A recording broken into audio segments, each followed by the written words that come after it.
धर्म नगरी कुरुक्षेत्र में भूमाफियाओं के हौसले इस कदर बुलंद हैं कि आरडब्ल्यू प्रधान महिला पर ही जेसीबी चलाकर मिट्टी में दबा दिया। पेट तक मिट्टी में दबी महिला को किसी तरह निकाला गया तो महिला की जान बच सकी। तस्वीरें कभी झूठ नहीं बोलती। आइए पहले महिला की बेगुनाही व दबंगों की दबंगई का सबूत ये वीडियो दिखाते हैं, जिसमें कॉलोनाइजर जेसीबी चालक को उकसा रहा है कि जेसीबी को आगे आने दे, कोई मरेगा तो खुद मरेगा। देखिए ये वीडियो।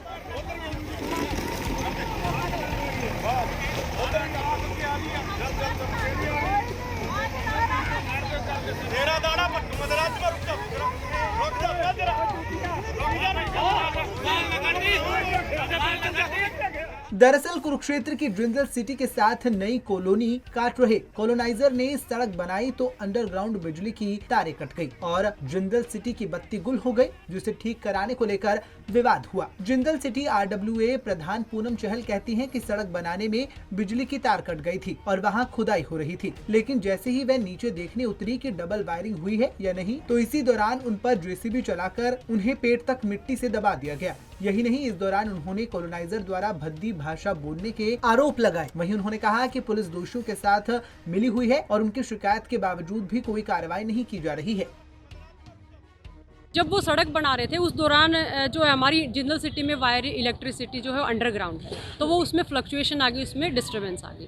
4 तारीख को हमारे register maintain electricity water supply के उनमें मुझे कंप्लेंट मिली। उन्हीं कंप्लेंट के कंप्लायंस में हम जो है वहाँ पर खड़े हुए और हम काम करवाने लगे और उनके हमारी कोलेबोरेशन से काम चल रहा था। उन्होंने खुद अपनी दोबारा जेसीबी बुलाई, दोबारा अपनी सड़क को अपनी जेसीबी से फटवाया। ये सत्य है, ऐसा नहीं कि हमने जेसीबी बुलाई और हमने वो उनकी सड़क पटवाई। उन्होंने खुद पटवाई और सामान आया, प्राइवेट लिमिटेड भी वहाँ खड़ी थी और फिर हम वहाँ पे वायरिंग करवा रहे थे। हमारा रिक्वेस्ट थी कि डबल वायरिंग हो जाने दीजिए, शाम हो गई थी काम होते होते, और इसको हम सीमेंटेड करवा के फिर इनको करवा के फिर बाद में कल सड़क पे आप दोबारा से तार को डलवा लेना। परंतु उनकी जिद थी कि नहीं, अभी तुरंत प्रभाव से हम इसको बंद करके अभी हम दोबारा से सड़क बनाएंगे। इसी निवेदन के तहत जो है हम उनको रिक्वेस्ट कर रहे थे और जो है उन्होंने हमारे ऊपर मतलब मैं नीचे वो देखने के लिए उतरी पाइप्स में कि ये जो है डबल वायरिंग हुई है या नहीं और ये ठीक है या नहीं कार्य। उसी दौरान उन्होंने मेरे पीछे बुजुर्ग महिलाएं खड़ी थी 60-70 साल की। उन्होंने मेरे को जेसीबी से जो है 600-700 किलो मिट्टी मेरे चारों तरफ डाल दी और जो है मेरे को पेट तक वहाँ पर दबा दिया, जैसे एक पेड़ को मिट्टी में दबाया जाता है ताकि मैं कहीं ना हिल सकूँ। और फिर महिला जो है अस्मिता को तार तार करते हुए गंदे से गंदे शब्द बोलना, गंदे से गंदे आरोप लगाना उन्होंने मेरे ऊपर शुरू कर दिया और मैं लाचार और बेबस हुई वहाँ पर खड़ी रही। मेरे रेजिडेंट्स ने, महिलाओं ने हाथ से मिट्टी हटा करके 1-1.25 घंटे में कस्सी से खोद के मुझे वहाँ से निकाला। फिर मैं सीधी महिला थाना गई, मैंने अपनी कंप्लेंट दी। अभी तक उस पर कोई कार्रवाई नहीं हुई, कोई एफआईआर नहीं हुई। माननीय श्री अशोक अरोड़ा जी ने आज हमारा साथ दिया है, न्याय की आवाज़ उठाई हमारे साथ और हमें एसपी मैडम से मिलवाया है। हमें उम्मीद है कि इन दोनों जो है ये माननीय गण हैं और अध्यक्षा जी हैं, इनकी जो है सहायता से हमें न्याय का प्रकाश दिखाई देगा।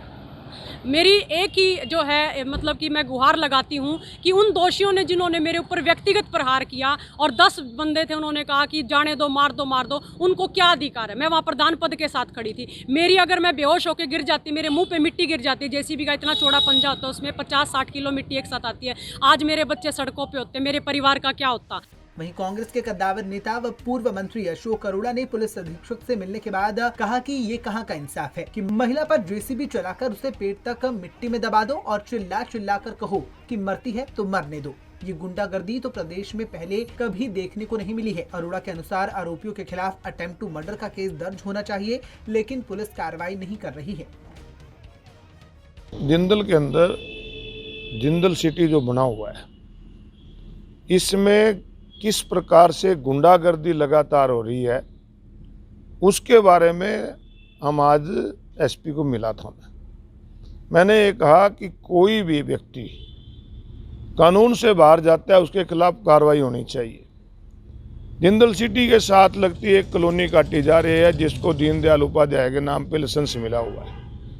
लाइसेंस मिला हुआ है, उसमें कोई दिक्कत नहीं, उनको कोर्ट से स्टे लिया नहीं मिला, परंतु ये अधिकार किसी ने नहीं दिया किसी व्यक्ति को भी कि अगर कोई वहाँ पे जाता है तो उसके ऊपर आप जेसीबी डाल दो। जिंदल सिटी के अंदर जो कल घटना घटी है वो बड़ी निंदनीय है।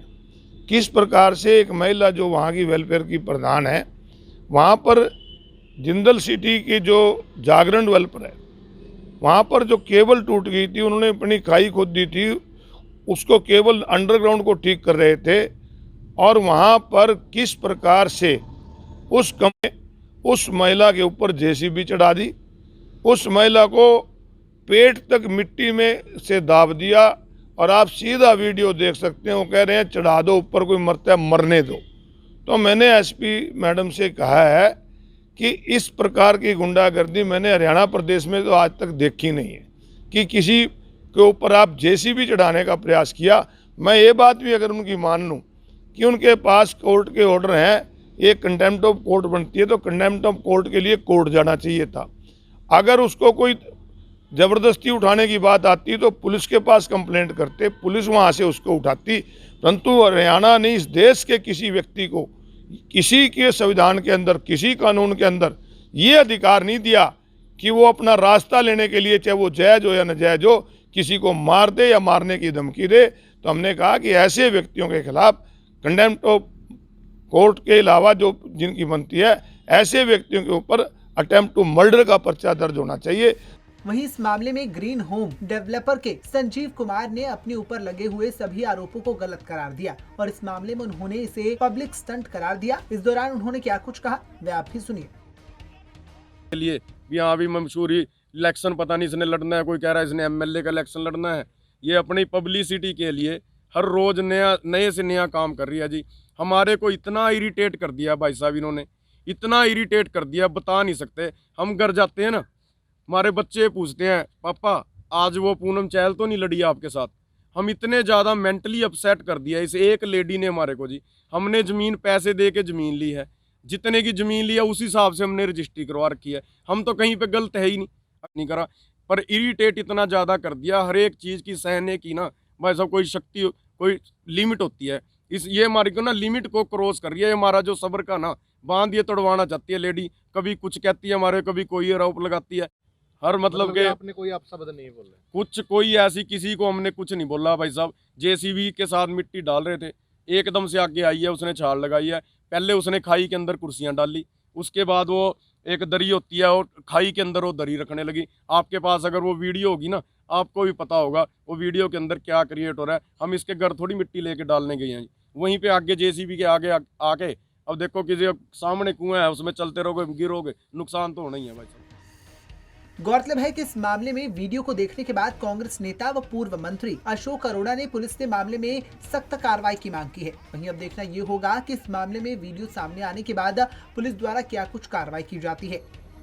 पंजाब केसरी टीवी के लिए कुरुक्षेत्र से अशोक यादव की रिपोर्ट।